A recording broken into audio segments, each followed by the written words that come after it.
Fellas, let's face it. Men take center stage for much of CK3 because, well, those were the times. But today, in this video, I wanted to shake things up a little bit, and because it's Brat Summer, give you some historical female rulers or figures to try out, some of whom are not technically present in the game start, but instead came into existence either after the game start dates or were children of other rulers. I'm doing this partially because I think when you play this game, it can be easy to not have any follow through after your first lifetime. I know for me, I can get kind of bored with the playthrough after like 1 or 2 lifetimes. Also, future planning this with the Roads to Power update, so a couple of these will have those characters in mind. But also, this is Crusader Kings 3. You don't have to be as historically accurate as possible. Like, you can just put somebody in a timeline where they maybe wouldn't exist yet, and it would be fine. But with that in mind, however, I'm going to strive to include people in this list who are not bookmarked characters currently. So no Duchess Matilda, even though she is great. Anyway, I'm going to do these in chronological order, starting with Æthelflæd, Lady of the Mercians. I'm not sure if this is actually how you say her name, but that's how I'm going to say it. Æthelflæd was alive from 870 CE to 918 CE. She's the eldest daughter of Alfred the Great, so you already know how you could start off this campaign. Basically just have a daughter, name her that. Æthelflæd was born during the height of the Viking invasions, and alongside her brother and future King Edward the Elder, fortified their kingdom's borders and fought off renewed Viking attacks in the early 10th century.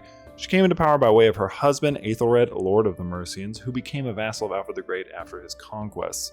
With only a young female heir in Æthelwyn, Æthelflæd replaced Æthelred upon his death in 911 CE as Lady of the Mercians. She then ruled the Mercians more than competently, commanding troops and various other defensive efforts, and is often attributed as one of the chief figures in repelling the Vikings from England. This one could probably be played landless as well. I think that could be kind of interesting. We don't know how that mechanic works fully yet, but I could see that one working. But obviously, this one you would just run as Alfred, have a daughter named Æthelflæd, marry her to whoever is in charge of Mercia. You might have to do some murder for that, but who knows?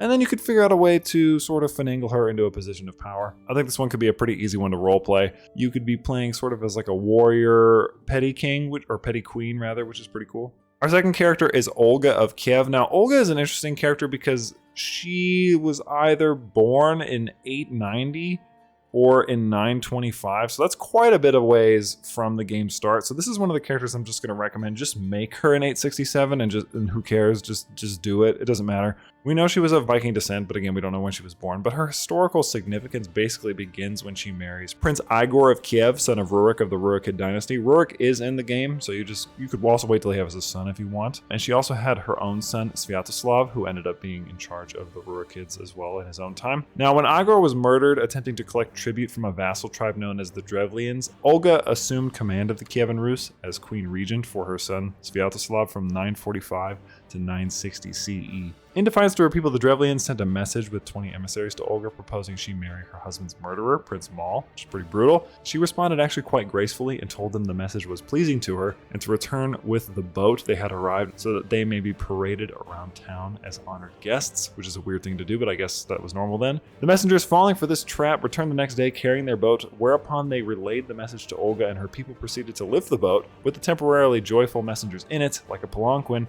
and then tossed it into a pit where they were burned alive.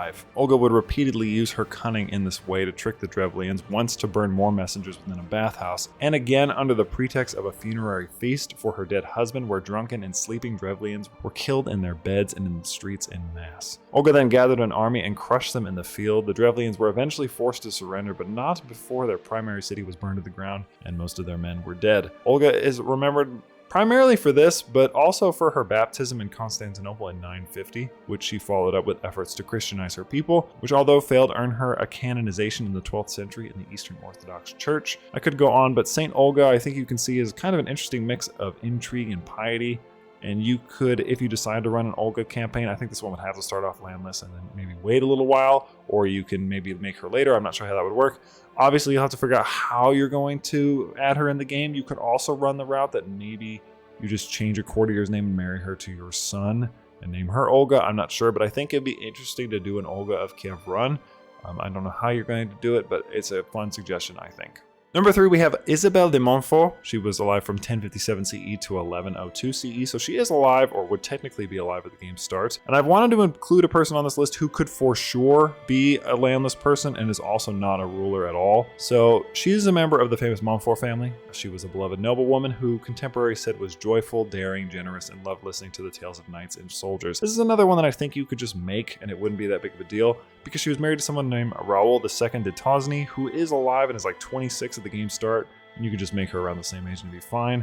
He's a notable known companion of William the Conqueror, like historically, and he's also a vassal of William in the game. After that war, when House Normandy came into conflict with the Montforts in 1091, Isabel donned armor and rode in several battles alongside her knights. It is said that she, quote, showed no less courage among the knights and hauberks and sergeants at arms than did the maid Camilla, the pride of Italy, among the troops of Turnus, of the Aeneid, I assume. Also, to add to her legend, she was the mother of Godehild of Tosny, which was the first wife of the very successful King Baldwin I of Jerusalem, which would make a fun warrior queen archetype run to work towards, and then also sort of trying to fulfill those historical shoes maybe. That could be kind of cool. Number 4, we have Uraca or Uraca of Leon and Castile. I'm not actually sure how to say that. She was alive from 1081 to 1126. She was the daughter of King Alfonso VI of Leon and Castile and Constance of Burgundy. Uraca, despite being her parents' only child, has a poorly documented childhood, but was married to a Raymond of Burgundy as part of a diplomatic strategy by Alfonso to acquire more troops in his fight against the Muslim Almoravids. In return, Raymond was promised the rule of Galicia. Again, I don't know if I'm saying that right, and Uraca's brother Sancho Alfonso was set to be his father's heir. But when her husband died after falling ill in 1107, Uraca took control of Gallica administratively for her son and husband's heir, also named Alfonso. But when her half-brother Sancho died in battle in 1108, she was named the sole heir of her father shortly before he died a month later, and became historically the first queen in European history. She ruled as queen of Leon, Castile, and Galicia from 1109 to 1126 and considered herself empress of all Spain. Basically, this could be a fun route to take, I think, in the Iberian struggle if you play as Alfonso and then sort of like continue it on from there. I don't know. I guess you could just try and only have a daughter. I'm not sure how that would work. That could be kind of interesting.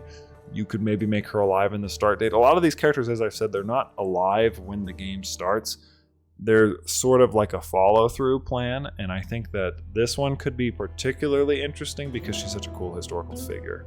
And last but not least, this one I would be shocked if she's not in the new DLC, because the new DLC start date is 1178, and this is our first and only ruler for the upcoming Roads to Power DLC, which is King Tamar the Great, who was alive from 1160 to 1213 CE. The DLC starts right around the time Tamar would be 18 years old, so she should definitely be there, and is the exact first year of her co-rule with her father King George III, which I assume will make her not only his heir but his regent as well, and this is just 6 short years before her historical ascension to the throne in 1184. Tamar is probably one of the most impressive medieval rulers in history if you actually look into her. She was the first female ruler of Georgia, and yes, they did call her king because of that. She oversaw Georgia's golden age and came into power at the age of 24. She was initially married to a man named Yuri of the Grand Principality of Vladimir at the behest of her counselors to secure her succession, but despite his valiance in battle and outward comely appearance, the two quickly strained, and as Tamar replaced dead or disloyal vassals in her court, she pursued a divorce in 1187 on the grounds of alcoholism and sodomy on Yuri's part. He was then exiled to Constantinople and attempted 2 coups,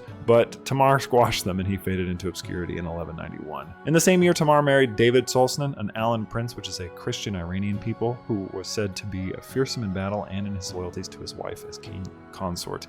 He also was the one who put down the rebellions of Yuri, so ouch for Yuri. Over the course of her nearly 30-year rule, Tamar consolidated her supporters, extended Georgia's borders to that of an empire, declared herself protector of Christianity in the Near East following the relative decline of the Byzantines after the Fourth Crusade, and otherwise marked the zenith of Georgian influence on the medieval and the world as a whole, really. Though her empire was short-lived because of the Mongols, that happens, I believe she would make an excellent character to roleplay as, because you have very clear, very set goals, and you have the challenge of the Mongols to boot if you would want to try to face them down and, see how that goes for you. But that is going to be my list. I hope that you guys like this one. I did not make a character for Tamar because I don't want to do her the disservice, but if you're curious, the Olga of Kiev one, I have put the Reddit post that I got that one off of, and then the other ones are just like courtiers or like random people that I found that I thought would make like cool applicable models, but nobody's set in stone. You can do whatever you want. But let me know what you think about this one. Do you think that these girl bosses are worth playing, or would you suggest somebody else? Again,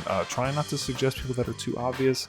I know female rulers are not super common in the medieval period, but it's always fun to learn a little bit about history and play as some people we don't normally. But that's going to be it for me. Thank you guys so much for watching. I'm Soul. This has been a Crusader Kings 3 video, and I will happily see you in the next one.